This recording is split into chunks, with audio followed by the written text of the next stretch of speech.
حضرت فضالہ رضی اللہ تعالیٰ عنہ کہتے ہیں کہ میں بڑا دلدادہ تھا عورتوں کا،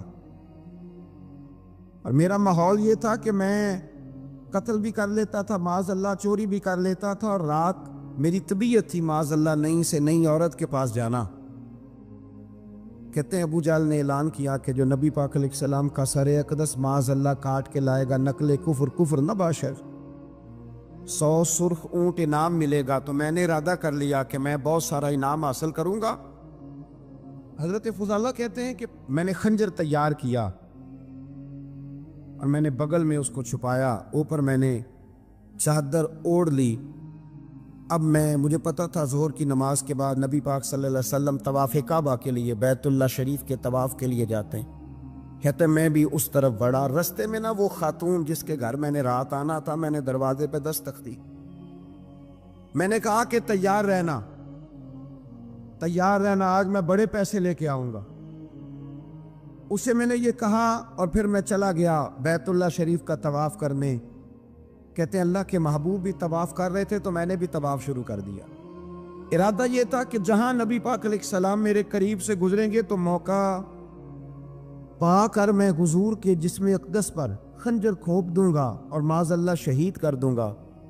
کہتے ہیں حضور ایک دفعہ بھی میرے پاس سے گزرے تو میں ہمت نہ کر سکا، دوسری دفعہ بھی پاس سے گزرے تو میں ہمت نہ کر سکا، تیسری دفعہ بھی گزرے تو میں ہمت، نبی کریم صلی اللہ علیہ وسلم 2-3 دفعہ گزرے تو فرماتے ہیں کہ مجھے موقع نہ ملا، اس لیے کہ حضور فرماتے ہیں اللہ نے روب کے ساتھ میری مدد فرمائی، دشمن پر میرا روب طاری ہو جاتا ہے۔ فرماتے ہیں جب چکر پورے ہو گئے تو محبوب کریم نہ چھٹے چکر پہ فرمانے لگے فضالہ چکر ایک رہ گیا ہے، بے خبر ہو جو غلاموں سے وہ آقا کیا ہے، ایک پھیرا رہ گیا ہے۔ کہتے طواف مکمل ہو گیا تو محبوب میرے قریب آئے، فرمایا وہ کام کرتے کیوں نہیں جس کے لیے آئے تھے؟ میں نے عرض کی یا رسول اللہ کون سا کام، کیسا کام؟ اندر تو چور تھا نا، بانج فقیروں کسے نہیں ماریا اے ہوئی چور اندر دا، اندر چور تھا نا۔ کہتے ہیں حضور نے مجھے کندھے سے پکڑ کے ہلایا، فرمایا کرتے کیوں نہیں؟ جب حضور نے ہلایا تو وہ خنجر بھی پیروں میں گرا اور میں بھی رسول اللہ کے پیروں میں گر گیا۔ میں نے کہا حضور مجھے کلمہ پڑھا دے۔ کہتے ہیں حضور نے پہلے میرے دل پہ دست مبارک پھیرا، پھر میرے نبی نے مجھے کلمہ پڑھا دیا۔ اب مرید ہونے والا کہتا ہے کہ جی آہستہ آہستہ میں ٹھیک ہو جاؤں گا۔ اب وہ آہستہ آہستہ کا کیا ترجمہ ہے یہ بالکل سمجھ نہیں آتی۔ بھائی کسی بندے سے 5 لاکھ روپیہ لینا ہے تو اس سے وہ کہتا ہے جی میں آہستہ آہستہ دوں گا، 500 روپیہ دے دیا کروں گا روز کا، تو کہتے ہیں میری رقم خراب ہوتی ہے، پورے دو۔ اور نیکی کی بات جب آتی ہے تو کہتے ہیں حضرت صاحب دین اتنا سخت نہیں ہے، میں آہستہ آہستہ ٹھیک ہو جاؤں گا۔ اب میں مغرب عشاء پڑھنی شروع کر دیا میں نے، اب میں تسبیح لے لی ہے، کل میں نے بھی آہستہ آہستہ میں ٹھیک ہو جاؤں۔ یعنی رقم لینی ہو تو وہ آہستہ آہستہ قبول نہیں ہے، لیکن اور مکان کی رجسٹری اگر کرانی ہو تو مالک مکان کہے کہ آہستہ آہستہ کرا لو، کہتے ہیں پیسے پورے دیے ہیں، سویرے چل اور بیان دے، یہ کیا بات؟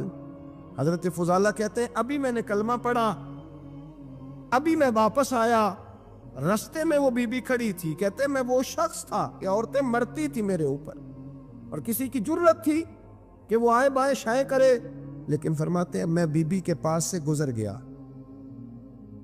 پہلے تو اس کا خیال تھا رکے گا، لیکن جب میں رکا نہ تو دروازے پہ آئی، اور جب میں گزر گیا تو اس نے آواز دی، لیکن میں نے سنی انسنی کر دی۔ جب آگے بڑھا تو میرے پیچھے دوڑی، فرماتے ہیں مجھے پکڑ کے کہنے لگی فضالہ تجھے کیا ہوا، تو وہی نہیں جو یہاں سے گیا تھا؟ آپ فرماتے ہیں میں کبھی نہیں رویا تھا، میں کبھی نہیں رویا تھا۔ اور جب کہا نا تو وہی نہیں، کہتے میں نے سر اٹھایا تو میری آنکھوں میں آنسو تھے، میں نے کہا میں جو گیا تھا وہ نہیں ہوں، اب تو میں محمد عربی کا غلام بن گیا، اب میں وہ نہیں ہوں، اب نہیں ہو سکتا کہ کوئی میری نظر میلی ہو جائے، یہ کیسے ممکن؟ دل میں میل کچھ رہ کے نفل پڑھنا، عبادتیں کرنا، ریاضتیں کرنا، صدقات دینا زیادہ نفع بخش نہیں ہوتا۔ دل صاف ہونا تو تھوڑی عبادت بھی کام آ جاتی ہے۔ یہ حدیث بتاتی ہے کہ دل صاف ہو تو تھوڑے صدقے بھی زیادہ نفع کر جاتے ہیں۔ کچھ چیزوں سے دل سخت ہوتا ہے، جو لوگ دنیا داری کی اور فضول باتیں زیادہ کرتے ہیں ان کا دل سخت ہو جاتا ہے۔ جو ہنستے زیادہ ہیں ان کا بڑا سخت ہو جاتا ہے، اور صوفیاء کہتے ہیں جو کسی پہ ہنستے ہیں نا ان کا تو مردہ ہی ہو جاتا ہے، تو معاملہ ہی ختم ہو گیا۔ اور جو لوگ رزق حرام کی طرف بڑھتے ہیں ان کا دل بھی مردہ ہو جاتا ہے۔ اور اقبال کہتے ہیں جو مشینی زندگی گزارنے لگتے ہیں نا روحانی زندگی سے نکل جاتے ہیں۔ ہم آج کل مشینی زندگی پہ آ گئے، ہمارے پاس انٹرنیٹ ہے، موبائل ہے، آواز کے فاصلے اتنے کم ہوئے ہیں کہ دلوں کے فاصلے بڑھ گئے۔ اقبال کہنے لگے دل کے لیے موت ہے، دل کے لیے موت ہے، دل کے لیے موت ہے یہ مشینوں کی حکومت۔ احساس مروت کو کچل دیتے ہیں یہ آلات، آلات پہ زندہ ہیں ہم۔ دل کے لیے موت، اور کسی کے گھر جانا، دروازے پہ دستک دینا، اور کبھی خط لکھنا تو سوچ سوچ کے، کبھی کاٹنا تو پھر لکھنا۔ لفظ یہ اس کے شایان شان نے یہ جملہ میں نے بدل دیا ہے، لیکن اب بے باکانہ گفتگو ہے، تو مجھے وائس کر دے میں تجھے وائس کر دوں گا، حال ہی کوئی نہیں۔ تو کیا کوئی سوچے گا، کیا کوئی لکھے گا، کیا کوئی اس میں خوبصورتی کے رنگ بھرے گا؟ سخت ہو جاتے ہیں دل جب آپ مشینوں کی زندگی میں زندہ رہتے ہیں۔ دل نرم کیسے ہوتے ہیں؟ میرے نبی پاک نے فرمایا یتیم کے سر پہ ہاتھ پھیر، رب تیرا دل نرم کرے گا۔ اگر زنگ لگ جائے دل کو تو اللہ کا ذکر کر، قرآن پاک کی تلاوت کر، اللہ تیرے دل کو نرم کر دے گا۔ اور پھر فرمایا کہ اگر دل سخت ہو جائے تو موت کو یاد کر، تیرا دل نرم ہو جائے گا۔ اچھوں کی صحبت اختیار کریں تو دل نرم ہو جاتا ہے۔ قبروں کی زیارت کریں، جائیں کبھی اپنے شہر کے قبرستان میں، غور کریں کہ وہ چودھری صاحب لیٹے ہیں، یہ علامہ صاحب لیٹے ہیں، وہ فلاں بہت بڑے افسر لیٹے ہیں، وہ دیکھو وہ میرا عزیز لیٹا ہے۔ وہ ہارون رشید نے کہا حضرت داؤد تائی سے نصیحت کر دیں، تو فرمانے لگے باپ کدھر ہے تیرا؟ کہا حضور قبرستان میں، اماں قبرستان میں، دادا نانا بڑے بھائی سب قبرستان۔ فرمایا میں کیا نصیحت کروں؟ او پہیاں دس دیاں نی قبراں جنہاں تے پھول پے، ادھروں کوئی بھی نہیں آمدا، تے ادھروں لکھاں گئے، تے سہ جوڑ سنگت دے ڈٹھے، سہ جوڑ 100 سال کی دوستیاں، سہ سال سنگت دے ڈٹھے، او تکو آخر وتھاں پئیاں، اور جنہاں بعد جسی پل نہیں سن دے، ایک پل نہیں سن دیندے، پھر وہ شکلاں بھی یاد نہ رہی ہیں۔ سہ جوڑ کا یہ کوئی کم ہے دل کو نرم کرنے کے لیے؟ تیرے پاس موت کا تذکرہ، قبروں کی زیارت کو تھوڑی ہے؟ یہ چیزیں دل نرم کرتی ہیں، یاد نرم کرتی ہیں چیزیں دل۔ پتہ ہے سب سے بڑی بیماری کیا ہے بندے کی؟ خوفناک علامت کیا ہے دل کے بیمار ہونے کی؟ کہ کوئی بندہ بیماری میں ہے اور ادھر ایک بندہ اس کو دیکھ کے خوش ہو رہا ہے، کسی کو زوال آ گیا ہے، کاروبار ڈوب گیا ہے، اور یہ دیکھ کے خوش ہو رہا ہے۔ مر گیا ہے اس کا دل، مردہ ہے، اندر کوئی دل نہیں اب۔ یعنی ایک بندہ رسوا ہو گیا اور یہ خوش ہو رہا ہے، دیکھا میں نے نہیں کہا تھا۔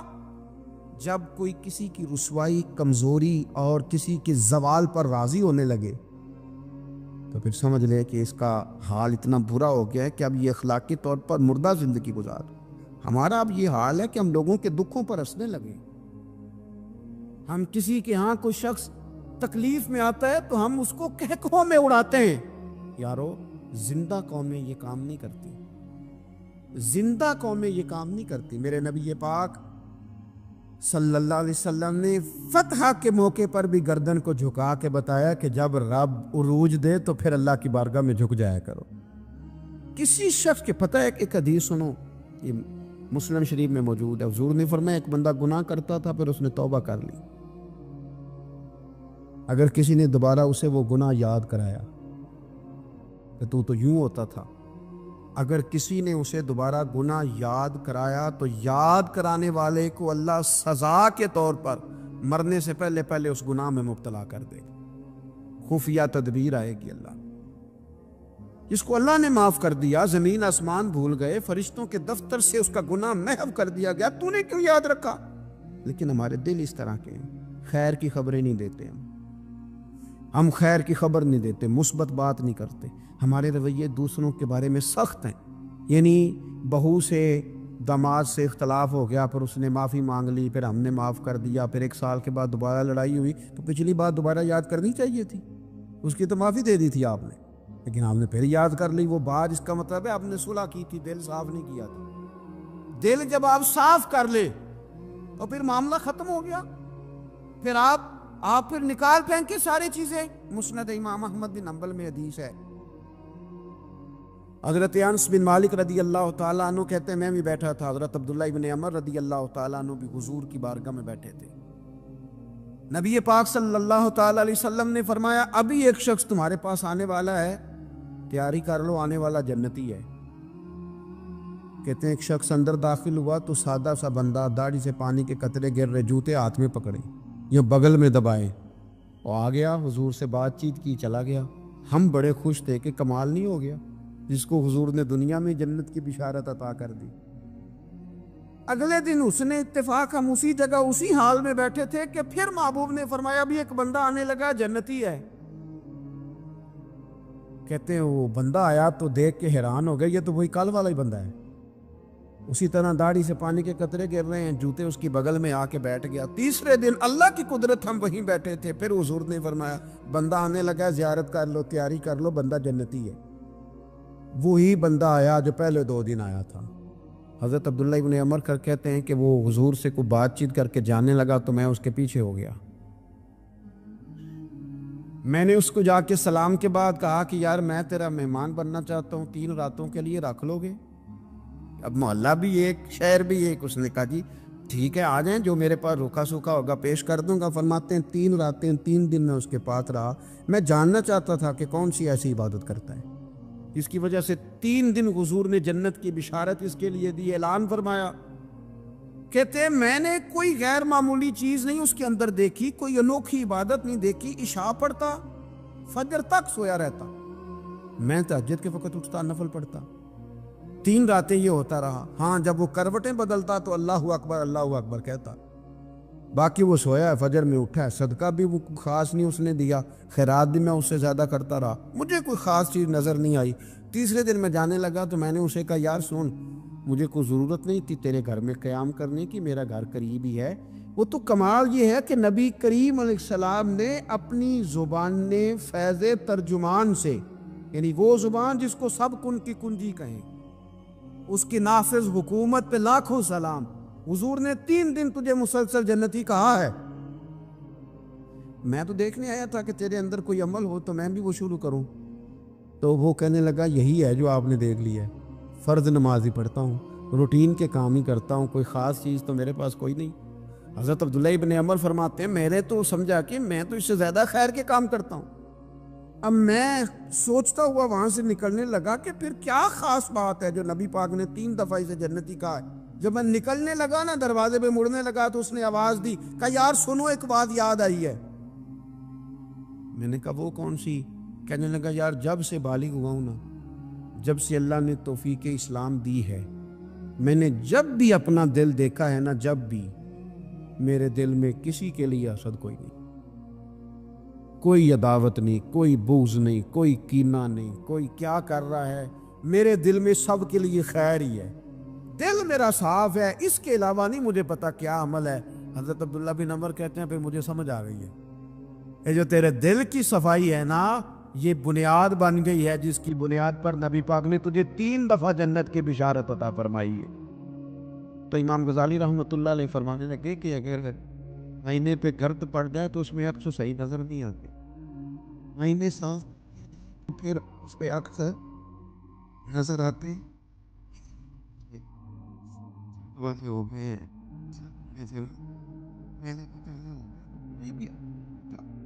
سختی طبیعتوں کی، مزاجوں کی سختی، دوسروں کے بارے میں ڈاٹے جذبات، ہمارے رویے ڈاٹے، ہماری طبیعتیں سخت۔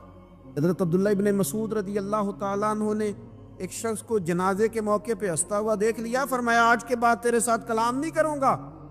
جس کا جنازہ دیکھ کے بھی دل نرم نہیں ہوا اور قبرستان دیکھ کے بھی دل نرم نہیں ہوا، وہ تو سخت دل بندہ، سخت دل بندے سے دوستی کبھی نہیں رکھوں گا، میں تو درد دل والوں سے پیار کروں گا، تیرے ساتھ میں کلام نہیں کرتا۔ تو کس طرح کا شخص ہے بھائی، جسے یہاں آ کے بھی ہنسی آ رہی ہے، مذاق سوچ رہا ہے؟ تو دل کی نرمی میرے نبی پاک صلی اللہ علیہ وسلم نے نا دل پر، ہم نے نا کپڑوں پر بڑی محنت کی، ہم نے چہروں پر بڑی محنت کی، ہم نے اپنے ظاہر کو سنوارنے پر ہم نے اپنے حق میں بڑے بڑے لفظ یاد کیے، بڑی کہانیاں یاد کی، پر دل کے لیے محنت، اس پر محنت ہی نہیں کی۔ اعلیٰ حضرت فاضل بریلوی کتنے بڑے عالم ہیں، 1000 کتاب کے مصنف، اور ان کے فتاوی موجود ہیں کہ جس بندے کا تلفظ ٹھیک نہ ہو، یعنی جو ضروری قواعد ہیں وہ قرآن پاک کے جس کو نہ آتے ہوں، اس کے پیچھے نماز نہیں۔ جو ہا اور ہا میں فرق نہیں کر سکتا، حمزہ اور عین میں فرق نہیں کر سکتا، وہ الفاظ کا معنی بگاڑ دے گا۔ لیکن اعلیٰ حضرت چونکہ صوفی ہیں، درویش ہیں، علم کے ساتھ تو ایک اور رنگ بھی بیان کرتے ہیں۔ وہ کہتے ہیں یہ نہ ہو کہ صرف تو حروف کے ہیر پھیر میں لگا رہے، سغرے کبرے ٹھیک کرتا رہے، دارابا یادرب کے چکر میں پڑا رہے، اور دل پر تو توجہ ہی نہ دے۔ فاضل بریلوی رحمۃ اللہ علیہ فرمانے لگے کہ 2 علماء نے قرآن ایک درویش کے پیچھے نماز پڑھی تو مستحب جو قواعد تھے نا جن کے بغیر نماز، وہ ٹھیک نہیں تھے ذرا ان کے، تو وہ کہنے لگے دیکھا جی اتنے بڑے پیر صاحب ہیں اور ان کی تو قرات ہی ٹھیک نہیں، تلفظ ہی ٹھیک نہیں۔ حالانکہ لفظ تاثیر سے بنتے ہیں، تلفظ سے نہیں۔ لفظ تاثیر سے بنتے ہیں، تلفظ سے نہیں۔ اہل دل آج بھی ہیں اہل زبان سے آگے۔ انہوں نے کہا جی بابا جی کا تو تلفظ ہی ٹھیک نہیں۔ اعلیٰ حضرت نے لکھا ہے ملفوظات شریف میں، فرماتے ہیں پھر وہ نہ نہانے کے لیے چلے گئے نماز پڑھ کے فارغ ہو کے، تو وہ پانی میں اتر گئے تو شیر ان کے کپڑے اٹھا کے لے گیا۔ اب کتنی کو دیر پانی میں رہتے، نکلے بھی تو کیسے نکلے، شرم آتی ہے۔ مختصر لباس پہن کے وہ غسل کرنے کے لیے گئے تھے، اب پانی میں سردی، کتنی کو دیر بندہ پانی میں رہے۔ لوگوں نے آ کے کہا حضور وہ آپ کے مہمان تو الجھ گئے، بڑے بری طرح پھنس گئے، مہربانی فرمائے ان کو تو بچائیں، وہ تو سخت الجھن میں۔ کہ کیا ہوا؟ کہنے لگے وہ شیر کپڑے لے گیا، اور وہ پانی میں ہے، اب کچھ تو ہونا چاہیے۔ تو وہ بزرگ گئے، جا کے نہ دور کھڑے ہو کے شیر کو آواز دی، شیر کو۔ حضور کے صحابی تھے نا حضرت سفینہ، قافلے سے رستہ بھول گئے، ایک سائیڈ پہ ہو گئے تو سامنے شیر آ گیا۔ میں نے کہا ہے لیکن جب آ جائے تو، جب شیر سامنے آ جائے، جب سامنے آ جائے پھر پتہ چلتا ہے کہ یہ تو واقعی آ گیا ہے، پھر انداز اور ہوتا ہے۔ حضرت سفینہ کے سامنے شیر ہی آ گیا، مشکات میں شیر آیا۔ اب کوئی بھاگتا ہے، کوئی چڑھتا ہے درخت پہ، کوئی لکڑی اٹھاتا ہے، کوئی اسلحہ پکڑتا ہے۔ حضرت سفینہ فوراً بولے، کہنے لگے او شیر ذرا خیال کرنا میں رسول اللہ کا غلام ہوں۔ پھر آکھیا شیر سفینہ تائی جارا یارا جاندے، اور جڑے غلام رسول اللہ دے اسی غلام ہونا دے۔